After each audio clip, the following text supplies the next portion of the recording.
What's up, guys? Wanted to do a quick update for you here.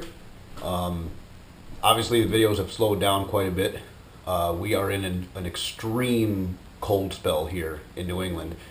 The temperature most days doesn't get above teens, and in the garage here it's probably still in the mid-20s, so it's cold. I had to break out my propane heater, and it helps take the edge off, just so I can get some work done, but it still is pretty cold conditions. So progress has been slow, but I have made progress, which is why I'm doing a video. If you can see here, I now have the control arm mounts made for the front. The reason I had to remake those is because the rack sits right in the pocket here. Now I had to move the rack down, in turn losing the original structure here with the control arm mount and that. So I had to make new ones, but those came out really nice.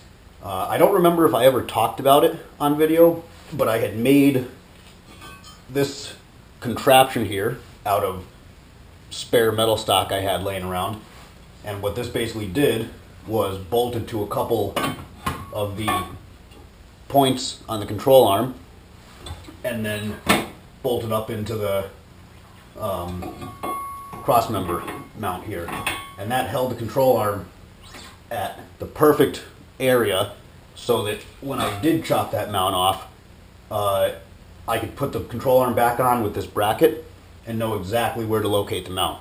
So you can see it moves nice. The bolts slide in and out nice on both sides. So that's where it's exactly where it's supposed to be. Nice to have those out of the way. And I'm actually also filming this video with the GoPro out of the case. So hopefully that improves the sound in that. I know a lot of people have been complaining about the sound quality. We'll see how it works out. But anyways, let me show you quick here.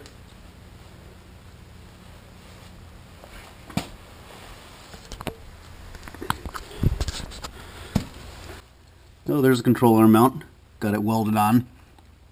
I basically bent up a piece of 1/8 inch steel, and then there's a piece of 1/8 inch angle iron on the back side here holding it in place. It's welded on the top, and it's welded on the bottom.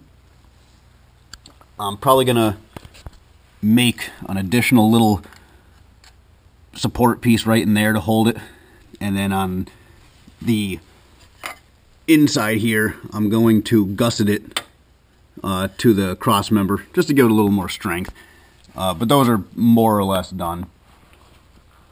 I also don't think I had mentioned I did have to modify the rack mount, because I found out that once the cross member was installed you could not remove the rack, since the angle of that mount is on an upward tilt like that and the lower one was fixed.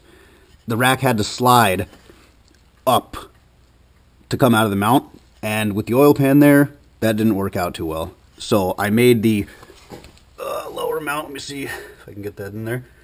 I cut the whole lower mount off, put 2 bolt holes, and now I have this piece made. So that bolts onto the cross member, and the rack now can be removed with the cross member in place. But anyways, so that's the rack mounts there. Got both those, or sorry, not the rack mounts, the control arm mounts are both done.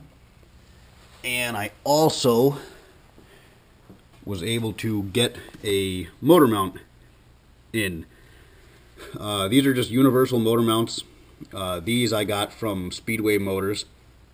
I cut them down a little bit, welded the frame, and then I added this additional gusset here, going from the motor mount to the cross member, and those are going to be nice and strong. That's not going to move.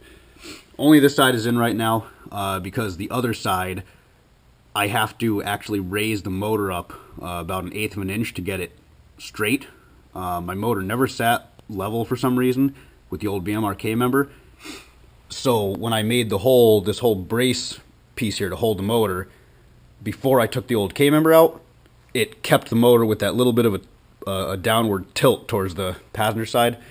And I'm going to correct that, but I can't put that motor mount in until I remove this brace, and I'm going to have to put some kind of a jack under the motor and chock it up to hold it in place while I get that in the right spot. But that's where I'm at. So not a huge update this week. It's going to be a quick video, but I just wanted to show you guys, you know, that I didn't give up, and progress is slow at the moment because it's freezing, but I am still making progress, and we're on good track. This thing should be definitely done by spring. I did order new ball joints, upper and lower ball joints for the control arms. I should have those Tuesday, so that's just a matter of pressing those in. And then besides finishing up the motor mounts and gusseting the control arm mounts, pretty much all I need to do is get the coilovers here and then build the mount up on the frame rail here for the coilover. That should be relatively quick. But it's coming together fast, and I'm getting excited. It's actually starting to look like something now. But anyways, like always, thank you guys for watching, and I know a lot of people have said they've enjoyed the series, and I'm glad. I'm glad that people are enjoying this and following along. So like always, keep watching. If you like the channel, subscribe, and keep your eyes open for the new video. I will talk to you guys later.